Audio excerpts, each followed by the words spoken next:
ম্যান্ডারম্যানি মন্দারমণিতে বুলডোজার রোখার মমতা সিদ্ধান্তের নেপথ্যে দুই কারণ, স্থায়ী সমাধান খুঁজছে প্রশাসন। 2022 সালের মে মাসে পরিবেশ আদালত রায় দিয়েছিল, মন্দারমণির এক 4টি হোটেল উপকূলবর্তী এলাকার পরিবেশের নিয়ম মেনে তৈরি হয়নি, তাই সেগুলি ভেঙে ফেলতে হবে। পূর্ব মেদিনীপুরের জেলাশাসক পূর্ণেন্দু মাঝি গত 1 নভেম্বর বিজ্ঞপ্তি জারি করে জানিয়েছিলেন, বেআইনিভাবে নির্মিত মন্দারমণির এক 4টি হোটেল এবং রিসর্ট ভেঙে দেওয়া হবে। যে আতঙ্কে গত সপ্তাহের শেষে মন্দারমণিতে পর্যটকের মন্দা দেখা গিয়েছিল। কিন্তু জেলা প্রশাসনের বুলডোজার চালানোর সেই সিদ্ধান্ত মঙ্গলবার নবান্ন থেকে রুখে দিয়েছেন স্বয়ং মুখ্যমন্ত্রী মমতা বন্দ্যোপাধ্যায়। কিন্তু কেন?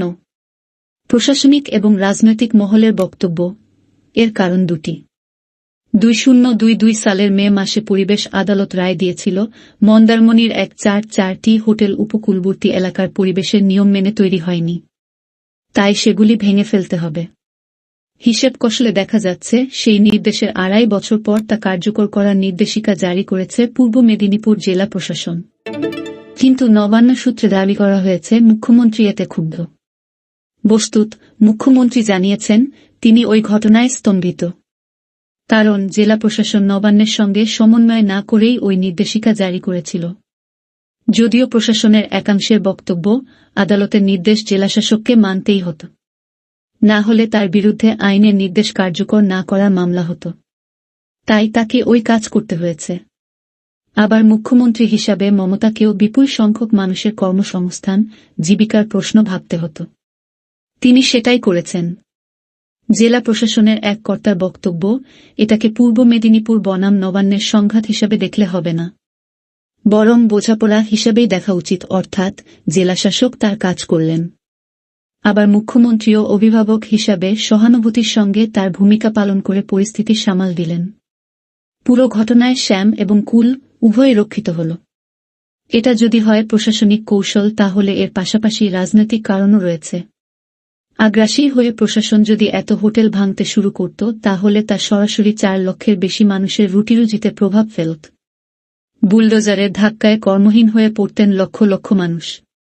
এর রাজনৈতিক অভিঘাতও অবশ্যম্ভাবী, বিশেষত ঘটনাস্থল যখন বিরোধী দলনেতা শুভেন্দু অধিকারীর জেলা।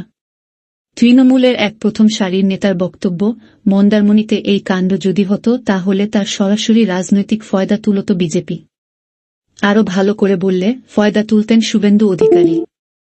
বিধানসভা ভোটের 1.5 বছর আগে সেই ঝুঁকি কেন নিতে যাব?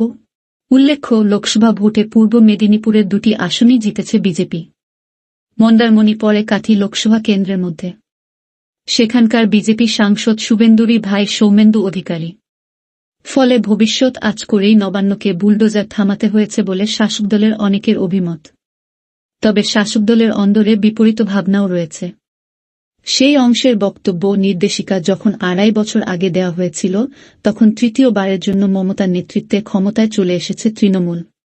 2021 সালের সেই ভোটে বিজেপিকে পর্যুদস্ত করে মমতা নবান্নে ফিরেছিলেন। সেই বিপুল জয়ের 1 বছর পরে পরিবেশ আদালত মন্দারমণি নিয়ে রায় দিয়েছিল। সেই সময়ে ওই সমস্ত হোটেল এবং রিসর্টের সঙ্গে জড়িতদের জন্য বিকল্প আয় এবং পুনর্বাসনের ব্যবস্থা করে তারপরে ভাঙচুরের পদক্ষেপ নেওয়া যেত। প্রসঙ্গত, মন্দারমণিতে যে সমস্যা তৈরি হয়েছে, তার স্থায়ী সমাধানের ক্ষেত্রে পূর্ব মেদিনীপুরের জেলা প্রশাসন এখন নীল নকশার সন্ধান করছে। প্রাথমিক একটি ভাবনাও প্রশাসনিক স্তরে রয়েছে বলে জানা গিয়েছে, যদিও তা এখনো চূড়ান্ত নয়। নবান্নের অনুমোদন সাপেক্ষে তা নিয়ে এগোনো হতে পারে। পরিবেশ আদালতের মামলাকে চ্যালেঞ্জ করে ইতিমধ্যেই কলকাতা হাইকোর্টে মামলা করেছে হোটেল মালিকদের সংগঠন। বুধবার সেই মামলার এক প্রস্ত শুনানি হয়েছে। বিচারপতি অমিতা সিংহের এজলাসে শুক্রবার ফের মন্দারমণি মামলাটি ওঠার কথা।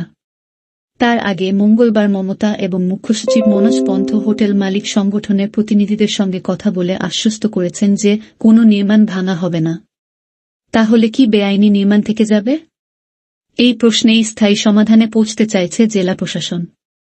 এক প্রশাসনিক আধিকারিকের বক্তব্য, বাম আমলে যারা পাট্টা পেয়েছিলেন, সেই পাট্টাদারেরাও লিখিতকৃত করে হোটেল মালিকদের জমি দিয়েছেন। কিন্তু পাট্টার জমি ও ভাবে বিক্রি করা যায় না, এই জটিলতার থেকেই প্রশাসন মুক্তির পথ খুঁজছে বলে ওই আধিকারিক জানিয়েছেন। সূত্রের খবর, পাট্টার জমিতে যে নির্মাণ হয়েছে সেগুলিতে লিজ প্রথা চালু করা যায় কিনা তা নিয়ে ভাবনাচিন্তা চলছে।